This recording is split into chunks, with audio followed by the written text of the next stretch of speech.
Cave Story was a game developed back in 2004 by Studio Pixel. It was a freeware game and considered one of the best platformers and indie games at the time, and is still considered one of those today.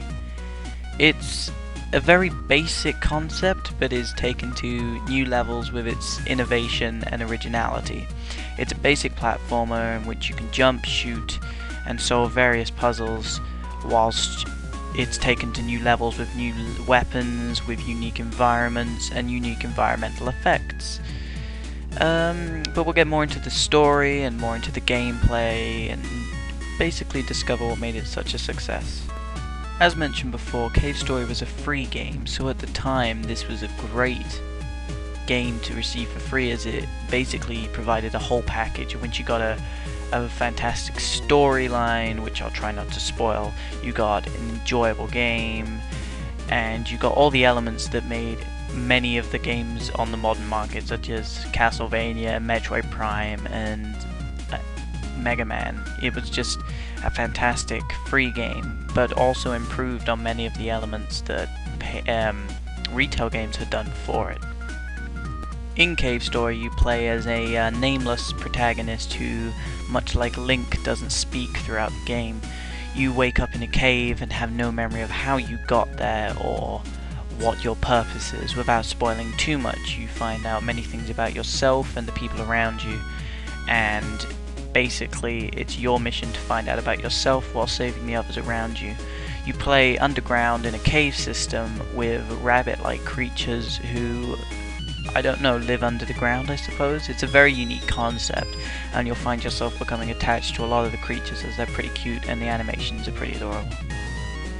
As you start out your adventure, you'll find various things to help you out, such as save points and life generators, which help you restore your health.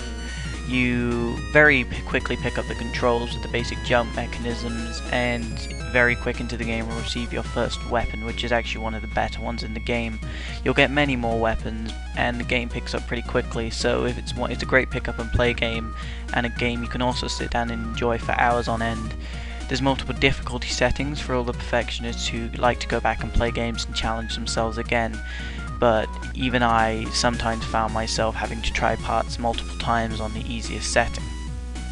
The main village in which your quest takes place is sort of a hub world for the surrounding missions.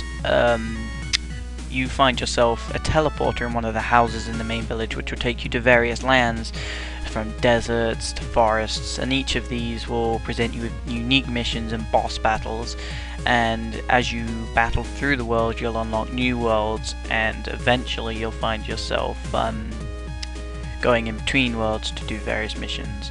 It's quite good how the worlds intertwine, and it's a pretty unique way of giving you missions without making them missions, so it makes the game feel more open while obviously being a pretty closed platformer. For a free game, you really can't go wrong with Cave Story. It's my favorite game, and it's just absolutely amazing. The diversity and innovation within the game is just fantastic, and you'll find yourself wanting to play it multiple times and wanting to go back, and you'll even find yourself humming the music without thinking about it. The creator said he put notes together with no musical experience, but when you listen to the music you really wonder how he managed to achieve such a fantastic soundtrack, as that's one of the things that also adds to the game. All in all, it's a fantastic package, and if you haven't tried it, download it for free. I have to say, I feel the experience is enhanced on the DS or Wii, but if you're still a little skeptical and want to try it out, by all means go for the free version on the PC. Other than that, I want to give this game a 9.5 out of 10.